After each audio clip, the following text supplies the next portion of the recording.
Sebelum kita memulai ibadah, mari bersama-sama kita berkatakan dengan iman Mazmur 91 sebagai doa kita.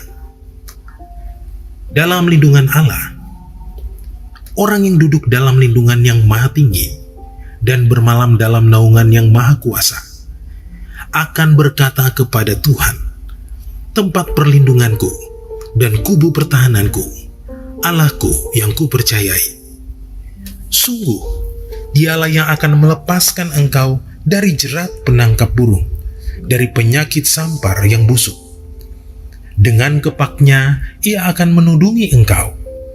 Di bawah sayapnya, engkau akan berlindung. Kesetiaannya ialah perisai dan pagar tembok. Engkau tak usah takut terhadap kedahsyatan malam, terhadap panah yang terbang di waktu siang, terhadap penyakit sampar yang berjalan di dalam gelap, terhadap penyakit menular yang mengamuk di waktu petang. Walau 1.000 orang rebah di sisimu dan 10.000 di sebelah kananmu, tetapi itu tidak akan menimpamu. Engkau hanya menontonnya dengan matamu sendiri dan melihat pembalasan terhadap orang-orang fasik. Sebab Tuhan ialah tempat perlindunganmu, yang maha tinggi telah kau buat tempat perteduhanmu. Malapetaka tidak akan menimpa kamu, dan tulah tidak akan mendekat kepada kemahmu. Sebab malaikat-malaikatnya akan diperintahkannya kepadamu untuk menjaga engkau di segala jalanmu. Mereka akan menatang engkau di atas tangannya, supaya kakimu jangan terantuk kepada batu. Singa dan ular tedung akan kau langkahi. Engkau akan menginjak anak singa dan ular naga. Sungguh, hatinya melekat kepadaku, maka aku akan meluputkannya. Aku akan membentenginya, sebab ia mengenal namaku. Bila ia berseru kepadaku, aku akan menjawab. Aku akan menyertai dia dalam kesesakan. Aku akan meluputkannya dan memuliakannya. Dengan panjang umur akan kukenyangkan dia, dan akan kuperlihatkan kepadanya keselamatan daripadaku. Bapak, Ibu, Saudara yang terkasih, ibadah ini disertai dengan perjamuan kudus. Kami menghimbau Bapak Ibu untuk menyiapkan roti dan anggur atau biskuit dan sirup untuk perjamuan yang akan dipimpin oleh gembala kita yang terkasih, Pendeta Dr. Insinyur Niko Nyoto Raharjo.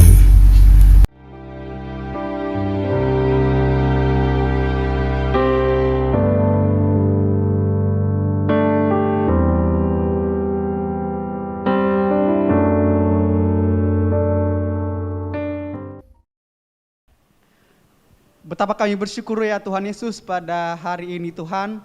Terima kasih untuk berkat-Mu Tuhan. Kami tetap merasakan kebaikan-Mu, kemurahan-Mu ya Tuhan. Dan pada hari ini kami berdoa untuk bangsa kami Tuhan, bangsa Indonesia ya Bapa. Terima kasih Tuhan untuk berkat-Mu, anugerah-Mu yang berlimpah untuk bangsa Indonesia.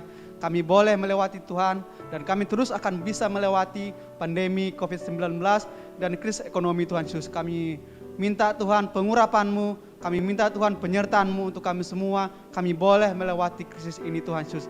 Tuhan, kami bersyukur Tuhan untuk para pemimpin kami, presiden, wakil presiden kami Tuhan.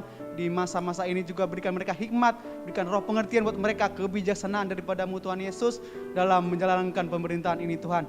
Dan kami juga berdoa untuk pemimpin kami Tuhan, pemimpin rohani ya Bapak, Bapak Pendeta Insinyur Niko Nyoto Raharjo dengan wakilnya, kayak Bapak Rohani Saja Guguk dengan wakilnya Tuhan, dan setiap gembala-gembala di cabang Rayon 1G Tuhan.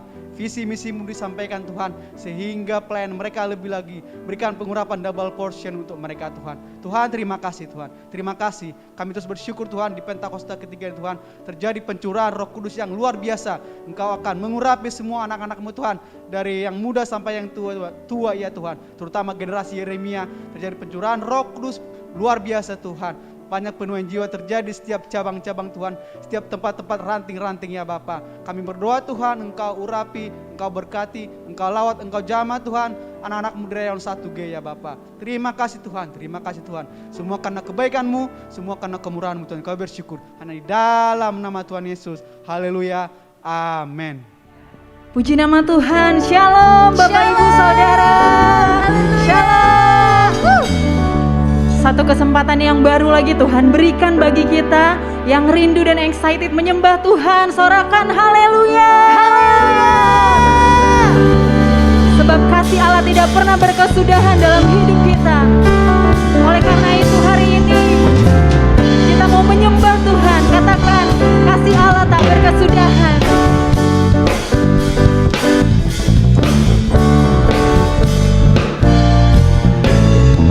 Kasih Allah tak berkesudahan, selalu baru setiap hari.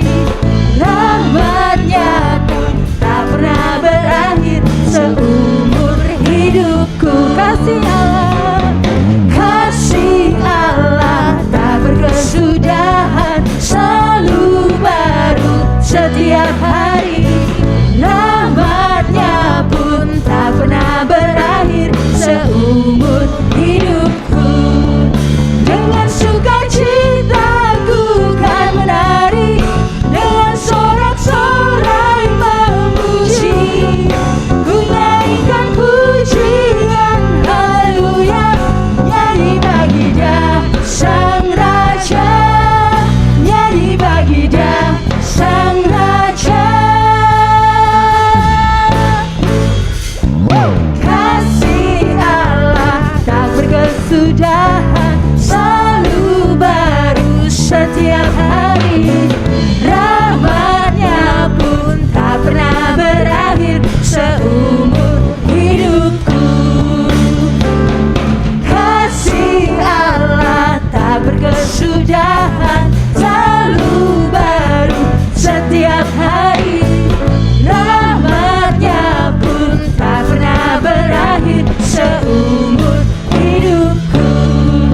Dengan sukacita ku kan menari, dengan sorak-sorai memuji, ku naikkan pujian haleluya, nyanyi bagi Dia Sang Raja, nyanyi bagi Dia Sang Raja. Ku kan menari, dengan sorak-sorai memuji, ku naikkan pujian haleluya, nyanyi bagi Dia Sang Raja, nyanyi bagi Dia Sang Raja. Selamanya sorakan haleluya. Dalam hadirat Tuhan, biar hari ini kita mau bawa pujian penyembahan kita di hadapan Tuhan.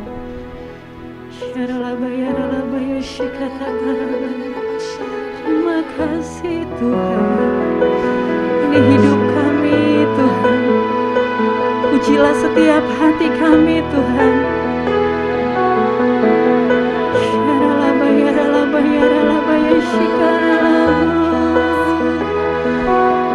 Selidiki kami, selidiki hati kami Tuhan.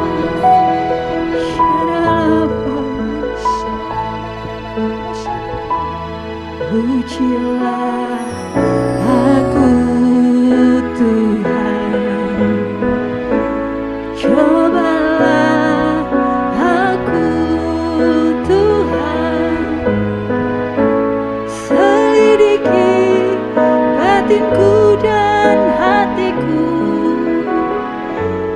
mataku tertuju padamu. Aku cinta padamu Tuhan, aku rindu hadirat-Mu Tuhan, aku ingin selalu dekat padamu, menikmati kehadiran-Mu.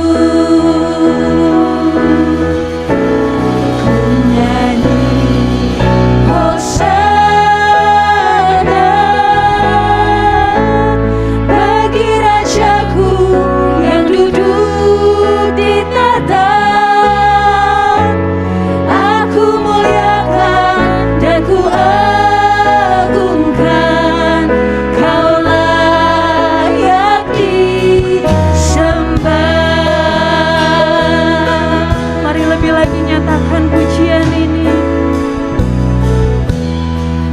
Pujilah aku Tuhan, cobalah aku Tuhan, selidiki batinku dan hatiku, mataku tertuju padamu. Aku cinta padamu Tuhan, aku rindu hadirat-Mu Tuhan, aku ingin selalu dekat padamu, menikmati kehadiran-Mu. Katakan haleluya. Hosana bagi Rajaku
Shalom semuanya.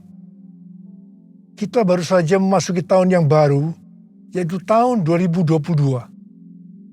Kita baru saja meninggalkan tahun 2021, tahun integritas, the year of integrity, di mana Tuhan menekankan agar kita hidup berintegritas, yang artinya semakin menyerupai dengan gambar Yesus.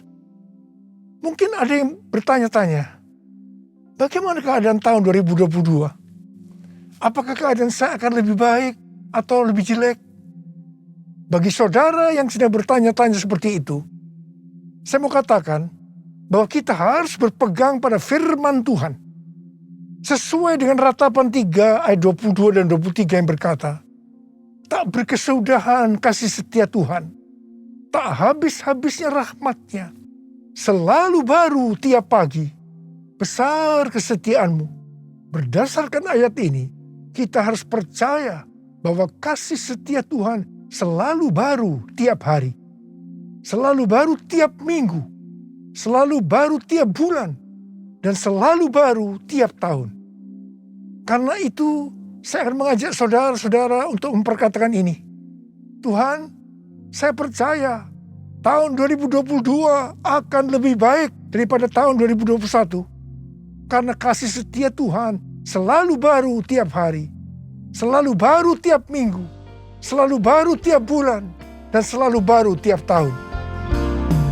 Kasih Tuhan tak berkesudahan, tak habis-habisnya rahmat-Nya, selalu baru setiap pagi, baru setiap pagi, besar setiamu Tuhan, besar setiamu,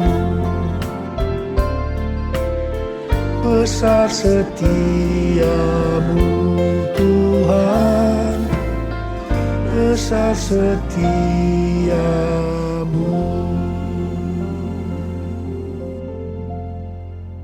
Dasar kita percaya bahwa tahun 2022 akan lebih baik daripada tahun 2021 karena Ratapan 3 ayat 24 berkata, Tuhan adalah bagianku, kata jiwaku. Oleh sebab itu, aku berharap kepadanya. Jadi karena kita akan selalu berharap kepadanya, maka kita akan berkata bahwa tahun 2022 akan lebih baik dibanding tahun 2021. Apa yang terjadi kalau kita berharap kepadanya? Yang pertama, sesuai dengan Yesaya 40 ayat 30 dan 31, maka orang yang berharap kepada Tuhan akan mendapatkan kekuatan yang baru, yang akan melebihi kekuatan orang-orang muda. Mereka seumpama Raja Wali yang naik terbang dengan kekuatan sayapnya. Mereka berlari dan tidak menjadi lesu. Mereka berjalan dan tidak menjadi lelah. Haleluya! Orang yang berharap Tuhan diperbarui kuatnya, terbang naik dengan sayap Raja Wali. Berlari tiada penat, berjalan tiada lelah. Ajarku, harap Kau Tuhan.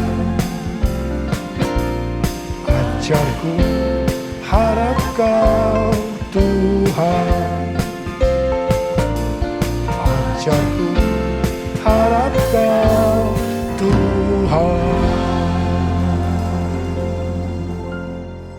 Yang kedua, hal yang terjadi kalau kita berharap kepadanya sesuai dengan Mazmur 37 ayat 23 dan 24 yang berkata, Tuhan menetapkan langkah-langkah orang yang hidupnya berkenan kepadanya. Apabila ia jatuh, tidaklah sampai tergeletak, sebab Tuhan menopang tangannya. Orang yang hidupnya berkenan kepada Tuhan adalah orang yang berharap kepada Tuhan. Bagi orang yang seperti itu, Tuhan akan menetapkan langkah-langkahnya.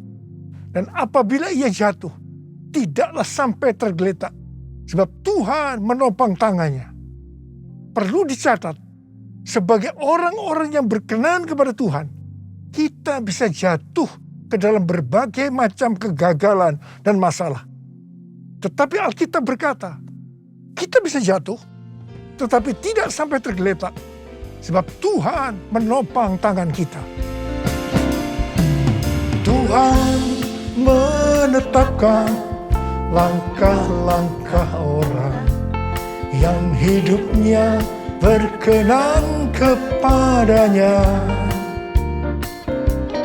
Apabila ia jatuh, tak sampai tergeletak, sebab Tuhan menopang tangannya. Tangannya, oh tangannya, sebab Tuhan menopang tangannya. Apabila ia jatuh, tak sampai tergeletak, sebab Tuhan menopang tangannya. Sebab Tuhan menopang tangannya. Sebab Tuhan menopang tanganku. Sebab Tuhan menopang tanganku. Yang ketiga, hal yang terjadi kalau kita berharap kepadanya adalah sesuai dengan Yeremia 17 ayat 7 dan 8 yang berkata, diberkatilah orang yang mengandalkan Tuhan, yang menaruh harapannya pada Tuhan. Ia akan seperti pohon yang ditanam di tepi air, yang merambatkan akar-akarnya ke tepi batang air, dan yang tidak mengalami datangnya panas terik, yang daunnya tetap hijau, yang tidak khawatir dalam tahun kering, dan yang tidak berhenti menghasilkan buah. Haleluya! Yang keempat, hal yang akan terjadi kalau kita berharap kepadanya, sesuai dengan Mazmur 32 ayat 8 dan Mazmur 33 ayat 18, bahwa mata Tuhan tertuju kepada mereka yang takut akan Dia, kepada mereka yang berharap akan kasih setianya. Tuhan akan mengajar, menasehati, dan menunjukkan jalan yang harus kita tempuh. Tuntunan Tuhan ini akan kita mengerti hanya kalau mata kita tertuju kepada Dia. Alasan yang kedua, mengapa kita berkata kalau tahun 2022 akan lebih baik daripada tahun 2021? Karena hati kita melekat kepada Tuhan. Karena kita hidup intim dengan Tuhan. Dalam Mazmur 91 ayat 14 sampai dengan 16, Tuhan berkata, sungguh hatinya melekat kepadaku, maka aku akan meluputkannya. Aku akan membentenginya, sebab ia mengenal namaku. Bila ia berseru kepadaku, aku akan menjawab. Aku akan menyertai dia dalam kesesakan. Aku akan meluputkannya dan memuliakannya. Dengan panjang umur akan kukenyangkan dia, dan akan kuperlihatkan kepadanya keselamatan daripadaku.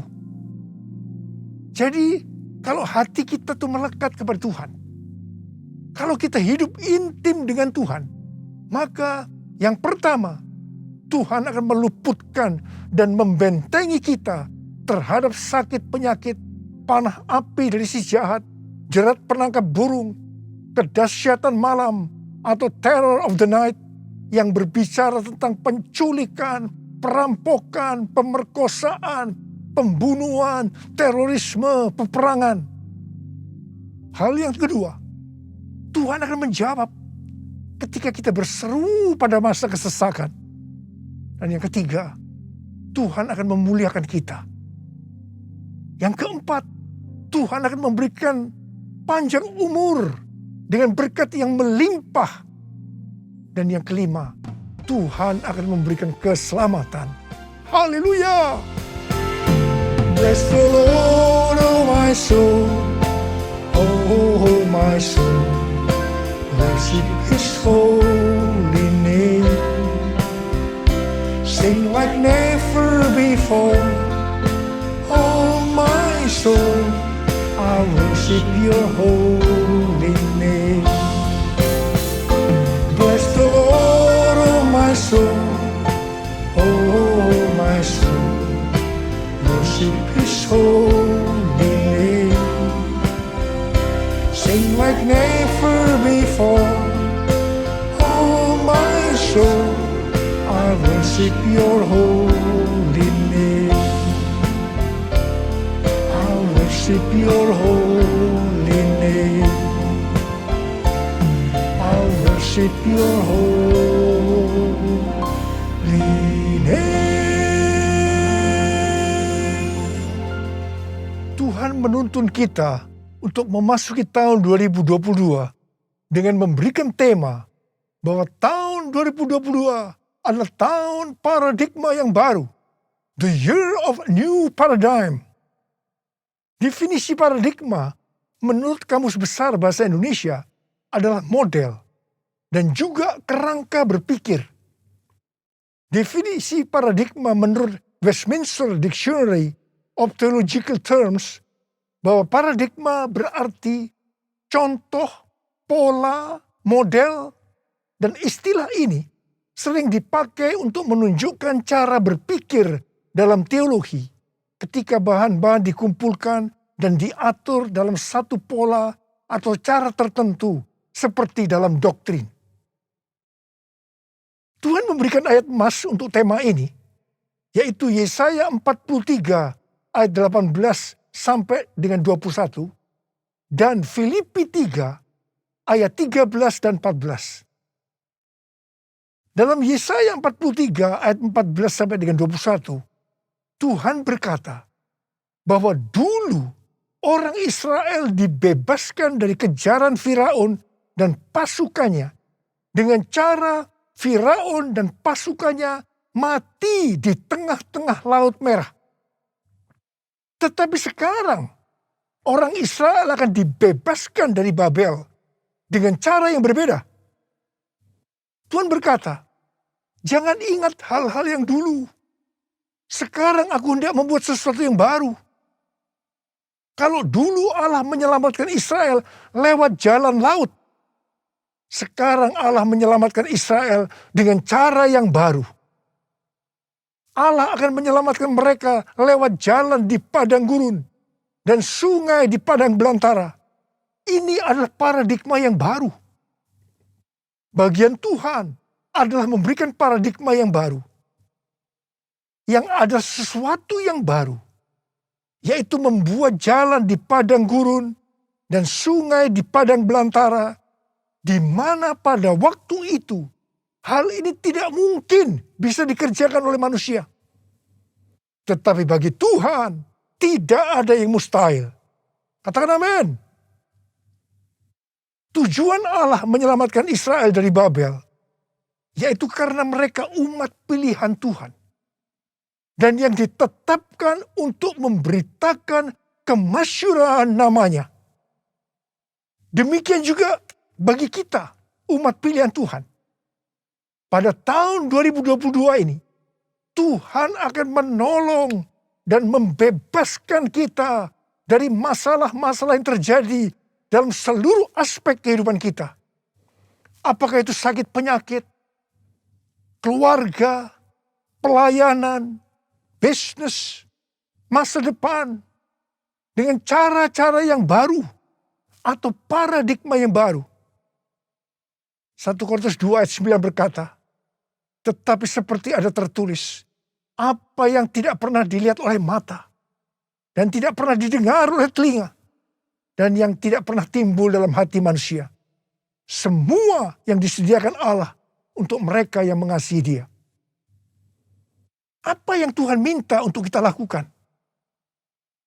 Kita harus memberitakan kemasyhurannya. Kita harus menyelesaikan amanat agung dalam era Pentakosta ketiga ini. 1 Petrus 2 ayat 9 berkata, tetapi kamulah bangsa yang terpilih, imamat yang terjani, bangsa yang kudus, umat kepunyaan Allah sendiri, supaya kamu memberitakan perbuatan-perbuatan yang besar dari Dia, yang telah memanggil kamu keluar dari kegelapan kepada terangnya yang ajaib. Memasuki tahun 2022 ini, kita akan melihat bahwa dengan adanya pandemi yang sampai sekarang belum selesai, maka cara-cara pelayanan di gereja berubah. Kita tidak bisa hanya memakai cara-cara yang lama lagi. Sebagai contoh, sesuai dengan penelitian yang dilakukan oleh George Barna, yang dirilis pada tanggal 6 Juni 2021 yang lalu, mengenai generasi anak muda di Amerika yang disebut generasi berbeda. Dikatakan bahwa pelayanan gereja selama 5 dekade terakhir tidak akan efektif untuk generasi ini. Jadi perlu ada paradigma yang baru dalam pelayanan di gereja. Tuhan sedang membuat paradigma yang baru sebagai pola yang baru. Dan bagian kita adalah menerima sebagai cara pandang yang baru. Demikian juga dengan cara berbisnis. Pasti banyak dari cara-cara yang lama yang sudah tidak bisa dipakai lagi. Perlu diperhatikan bahwa Wahyu 13 ayat 16 pasti akan digenapi. Manusia tidak dapat membeli dan menjual kalau tidak memiliki tanda antikristus di tangan kanannya dan di dahinya. Dan dengan seizin Tuhan, dunia sekarang sedang dibawa ke sana untuk menggenapi Wahyu 13 ayat 16 tadi. Tetapi bagi kita yang percaya bahwa pengangkatan terjadi sebelum masa sengsara yang disebut dengan pre-tribulation, kita tidak akan mengalami itu. Sekali lagi saya mau katakan pada saudara, kita tidak akan mengalami itu. Jadi, daripada kita disibukkan memikirkan chip dari antikristus sampai menolak untuk divaksinasi, sebaiknya kita mempersiapkan diri kita untuk pengangkatan yang sudah sangat-sangat dekat waktunya. Maranatha, Tuhan Yesus datang segera. Jadi, dalam tahun paradigma yang baru ini, ada 3 hal yang harus diperhatikan. Yang pertama, paradigma adalah inisiatif Tuhan sendiri yang perlu diresponi oleh umatnya. Ada bagian yang Tuhan perbuat, ada bagian yang umatnya harus lakukan. Yang kedua, bagian Tuhan membuat sesuatu yang baru, yaitu paradigma sebagai pola. Dan yang ketiga, bagian umat Tuhan melihat, mengetahui, dan menerima yang Tuhan buat, yaitu paradigma sebagai cara pandang. Hatiku percaya, hatiku percaya, hatiku percaya, selalu ku percaya, selalu ku percaya, selalu ku percaya.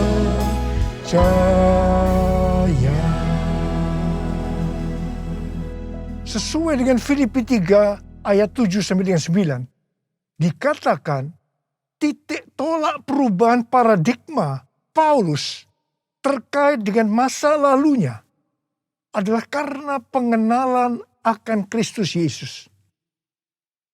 Orang yang berjumpa dengan Tuhan Yesus seharusnya mengalami perubahan paradigma. Artinya memiliki paradigma yang baru. Untuk itu, sesuai dengan Filipi 3 ayat 13 dan 14 yang merupakan ayat mas kita tadi, Paulus melupakan apa yang telah di belakangnya dan mengarahkan diri kepada apa yang di depannya dan berlari-lari kepada tujuan. Artinya mengejar sekalipun menderita untuk memperoleh hadiah, yaitu panggilan surgawi dari Allah dalam Kristus Yesus. kita juga harus berpikir tidak hanya masuk surga saja, tetapi masuk surga dengan hadiah berupa mahkota. Karena itu, mari kita responi ajakan Rasul Paulus untuk memiliki dan menghidupi paradigma yang baru. Memiliki paradigma yang baru dalam mengikut Tuhan adalah suatu keharusan. Sekali lagi, suatu keharusan. Firman Tuhan berkata, kita harus meninggalkan cara hidup yang lama ketika kita berbalik untuk mengikut Tuhan. Cara hidup yang lama atau paradigma yang lama, termasuk pola pikir, tutur kata, tingkah laku, dan perbuatan kita sehari-hari harus mengalami perubahan. Jadi, orang Kristen yang sudah lahir baru, tetapi masih memakai paradigma yang lama, perlu bertobat. Perlu bertobat. Apa yang Alkitab katakan tentang paradigma yang baru? Roma 12 ayat 2 berkata, janganlah kamu menjadi serupa dengan dunia ini, tetapi berubahlah oleh pembaharuan budimu, sehingga kamu dapat membedakan manakah kehendak Allah, apakah yang baik, yang berkenan kepada Allah, dan yang sempurna. Dalam bahasa Yunani, kata yang dipakai untuk budi adalah nous, yang artinya pikiran, akal budi, pola pikir atau mindset. Yang sama juga artinya dengan paradigma. Di sini Tuhan menghendaki agar kita memiliki pikiran atau paradigma yang baru, supaya kita tidak sama lagi dengan dunia ini, dan mengerti kehendak Allah. Sebelum bertobat, pola pikir dan cara hidup kita pasti sama dengan dunia ini. Tinggalkan itu. Tinggalkan itu. Masuk ke dalam paradigma yang baru. Ingat, paradigma yang lama akan menghambat kita untuk mengerti kehendak Allah. Ada pesan Tuhan yang kuat hari-hari ini, yaitu agar kita mengerti dan melakukan kehendak Allah pada zaman ini. Bagaimana supaya kita memiliki pola pikir atau paradigma yang baru? Yaitu melalui firman Allah dan Roh Kudus. Karena itu baca Alkitab setiap hari. Renungkan, lakukan, dan saksikan. Dan selalu berkata, penuhi kami dengan Roh-Mu ya Tuhan. Biarlah kami dituntun dengan firman dan Roh-Mu. Pada akhirnya, diingatkan bahwa paradigma yang lama, yaitu pola pikir duniawi yang berdampak kepada kehidupan duniawi, akan berujung kepada kebinasaan, akan kehilangan keselamatan. Karena itu, miliki dan hidupi paradigma yang baru. Kita akan menjadi serupa dengan gambar Yesus. Kita menjadi orang yang berintegritas. Kita akan mencari dan memikirkan perkara-perkara yang di atas, bukan yang di bumi. Sehingga pada saat Tuhan Yesus menjemput kita, gerejanya di awan-awan, kita akan diangkat dan masuk surga, dan akan bersama-sama dengan Tuhan Yesus selama-lamanya. Hosana, Hosana, di tempat yang tinggi. Hosana, Hosana, di hati yang suci. Hosana, Hosana, di tempat yang tinggi. Hosana, Hosana, di hati yang suci. Di hati yang suci. Di hati yang suci. Jadi saudara-saudara, memasuki tahun 2022 yang Tuhan berikan tema tahun paradigma yang baru, the year of new paradigm, maka ada 6 hal yang harus diperhatikan. Yang pertama, Tuhan sedang membuat paradigma yang baru dan kita harus menerimanya sebagai pola pikir dan cara pandang yang baru. Yang kedua, Tuhan akan menolong dan akan membebaskan kita dari masalah-masalah yang terjadi dalam seluruh aspek kehidupan kita dengan paradigma yang baru. Dan kita harus mengerti dan menerimanya. 1 Korintus 2 ayat 9 akan kita alami.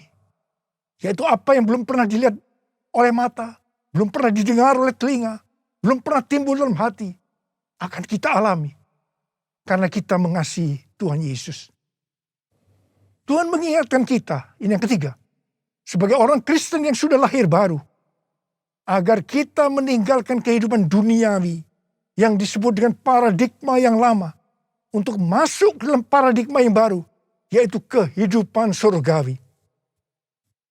Yang keempat, untuk itu kita harus melupakan apa yang ada di belakang kita, yaitu kehidupan duniawi, dan mengarahkan diri kita kepada apa yang ada di hadapan kita, yaitu kehidupan surgawi, dan berlari-lari kepada tujuan, yang artinya mengejar sekalipun menderita untuk memperoleh hadiah berupa mahkota. Kita harus berpikir tidak hanya masuk surga saja, tetapi masuk surga dengan mendapatkan mahkota. Katakan amin. Yang kelima, kita harus meminta kepada Tuhan agar dipimpin dengan firman dan rohnya, supaya kita bisa memahami dan menghidupi paradigma yang baru. Yang keenam, dengan adanya paradigma yang baru ini, apa yang Tuhan minta kepada kita untuk dilakukan?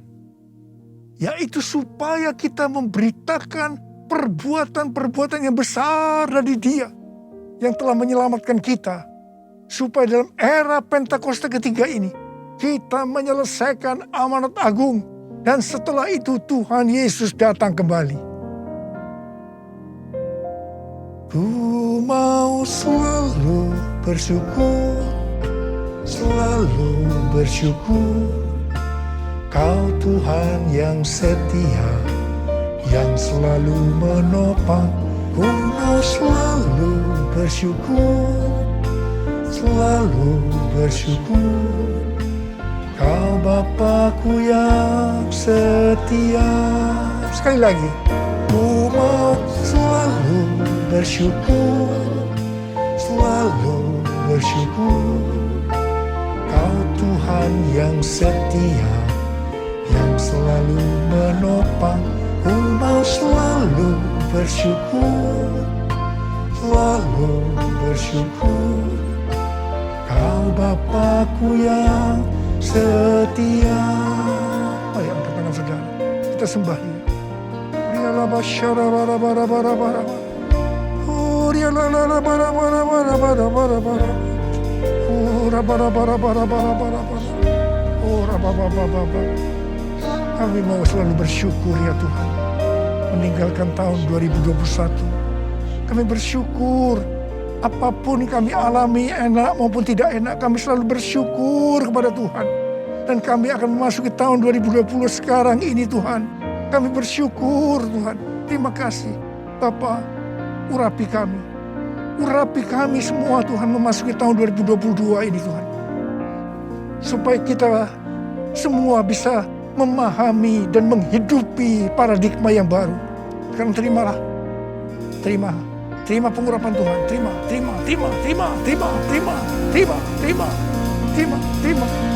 Tuhan, kami mengucap syukur ya Tuhan. Kami mengucap syukur ya Tuhan. Ku mau selalu bersyukur, selalu bersyukur.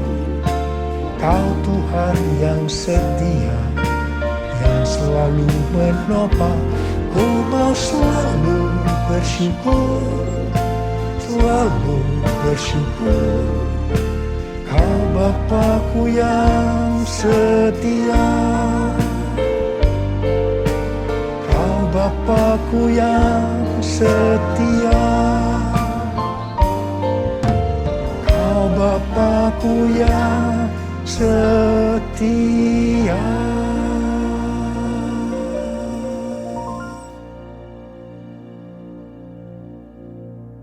Mari saudara-saudara, kita akan masuk dalam perjamuan kudus.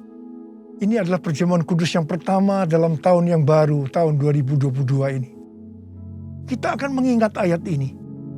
Sebab setiap kali kamu makan roti ini dan minum cawan ini, kamu memberitakan kematian Tuhan sampai Ia datang. Perjamuan kudus adalah perjamuan Tuhan Yesus sendiri. Setiap kali kita masuk dalam perjamuan kudus, Tuhan Yesus selalu berkata kepada kita, biarlah ini menjadi peringatan akan daku. Peringatan akan daku. Karena itu mari saudara-saudara, kita tundukkan kepala, kita arahkan hati kita kepada kebaikan Tuhan. Apa yang telah Tuhan Yesus perbuat dalam hidup ini? Supaya kita lebih mengasihi Tuhan Yesus. Kita supaya lebih mengasihi satu dengan yang lain. Bapa, siapakah kami sebelum kami mengenal Engkau? Kami semua orang berdosa. Upah dosa adalah maut, mati.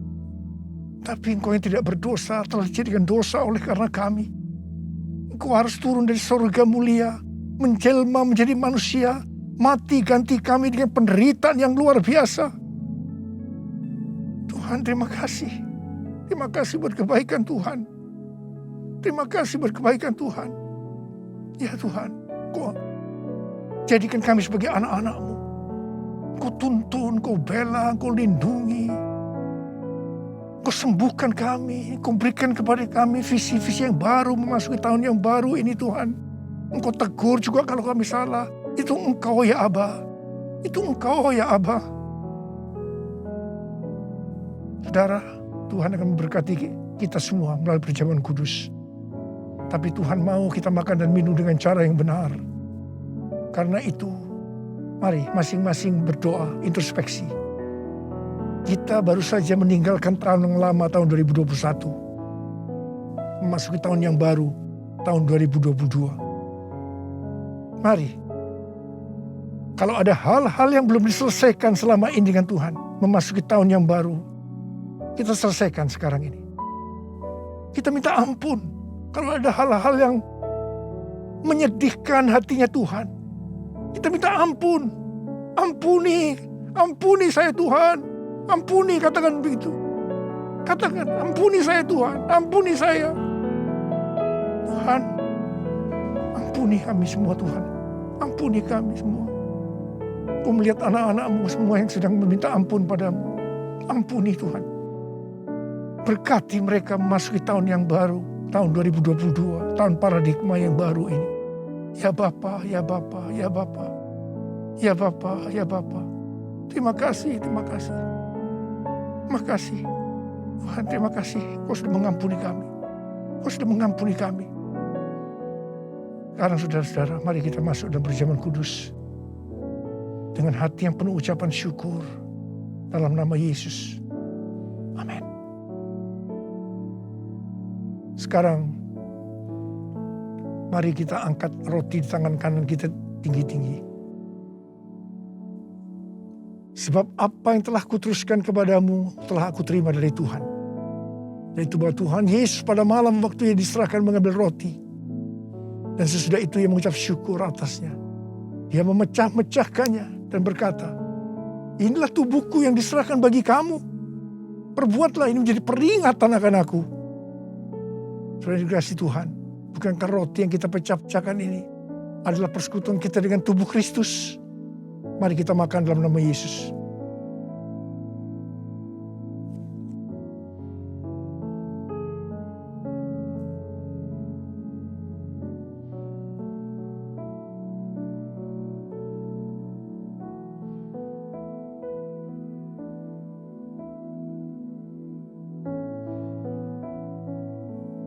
Angkat cawan di tangan kanan kita tinggi-tinggi. Demikian juga ia mengambil cawan sudah makan lalu berkata, cawan ini adalah perjanjian baru yang dimeteraikan oleh darahku. perbuatlah ini. Setiap kali kamu meminumnya menjadi peringatan akan aku. Sudah dikasih Tuhan. Bukan kacauan pengucapan syukur yang atasnya kita ucapkan syukur. Adalah persekutuan kita dengan darah Yesus. Mari kita minum dalam nama Yesus.